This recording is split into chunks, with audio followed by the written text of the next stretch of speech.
বানরের পিঠা ভাগাভাগির মতো আজকে ক্ষমতার স্বাদ দেওয়া হচ্ছে। বিগত দিনে যারা ক্ষমতায় ছিলেন তাদের মতো করে তারা নিজেরা উপভোগ করছেন, ক্ষমতা উপভোগ করছেন তারা। আমরা ভেবেছিলাম যে সরকার অনেকগুলো কমিশন করতেছে, প্রথমে একটা কমিশন যেটা জনগণের দরকার, সেই কমিশনটা ছিল গিয়া দ্রব্যমূল্য নিয়ন্ত্রণ কমিশন। আমাদের এই নিয়ন্ত্রণ কমিশনের সাথে যেই সমস্ত সংস্থা আছে, আপনারা জানেন ট্যারিফ কমিশন, তাদের কাজ হচ্ছে মূল্য বেঁধে দেওয়া। ট্যারিফ কমিশন কত দাম হতে পারে এটা তারা নির্ধারণ করে। ট্যারিফ কমিশন আছে বলে আমরা জানিও না অনেকে। একটা ভোক্তা অধিদপ্তর আছে, সেখানে জনবল যেখানে দরকার 200 সেখানে আছে 12 জন। তো এই জায়গাগুলোতে না কাজ করা দরকার ছিল।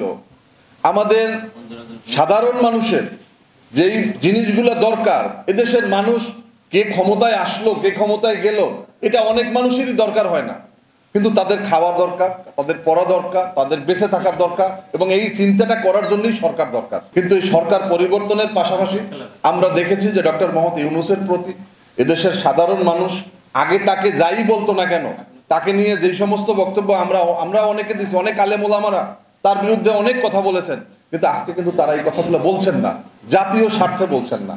যে ডক্টর মোহাম্মদ ইউনূসের মতো একজন ব্যক্তি, তিনি এই জাতির ক্রান্তিকালে দায়িত্ব নেওয়ার কারণে আমাদের কারি সাহেব বলছে যে আজকে জঙ্গিবাদ, এই জঙ্গিবাদের ধোঁয়া তুলে ভারত এখানে বিভিন্ন ধরনের আগ্রাসনের চেষ্টা করেছে, এটা আরো বড় আকারে করত।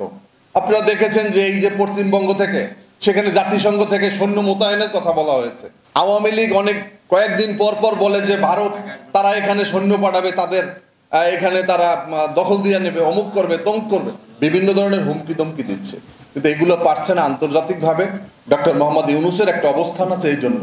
কিন্তু ডক্টর ইউনূস সাহেব তিনি দায়িত্ব পাওয়ার পরে তিনি কার পরামর্শে এই ব্যক্তিগুলা যেগুলো ডায়াবেটিসের রোগী, হার্টের রোগী, বাংলাদেশ সরকার তাদেরকে পরিত্যক্ত ঘোষণা করেছে আরো 30 বছর আগে, এই মানুষগুলোকে, এই অকর্মণ্য মানুষ, মেরুদণ্ডহীন মানুষগুলোকে নিয়ে যে উপদেষ্টা পরিষদ সাজিয়েছেন, তারা তো নিজেরাই চলতে পারে না, দেশ কিভাবে চালাবেন? স্বাস্থ্য উপদেষ্টা তিনি একজন ক্যান্সারের রোগী।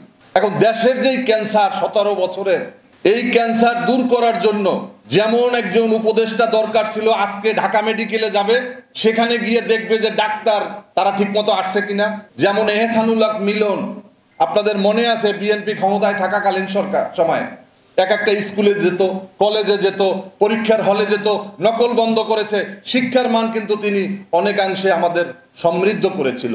এমন একটা অবস্থা করবে, আজকে তিনি একটা ঔষধ কোম্পানিতে গিয়ে ধরবে যে তুমি এই ট্যাবলেটটার দাম যে 50 টাকা করছো, এটা তোমার খরচ কি আছে, কয় টাকা খরচ আছে, এইটার দাম তুমি কেন 50 টাকা রাখছো? এভাবে করে অন্তত যেই নিজেই চলতে পারে, নিজেই অসুস্থ, তার যোগ্যতা হচ্ছে তিনি ডক্টর মোহাম্মদ ইউনূসের গ্রামীণ ব্যাংকে তিনি এমডি হিসাবে ছিলেন, তাকে উপহার দিয়েছে যে আমি যখন ক্ষমতা পাইছি আসো তোমারও একটু দিলাম। এই ক্ষমতার ভাগ বানরের পিঠা ভাগাভাগির মতো আজকে ক্ষমতার স্বাদ দেওয়া হচ্ছে।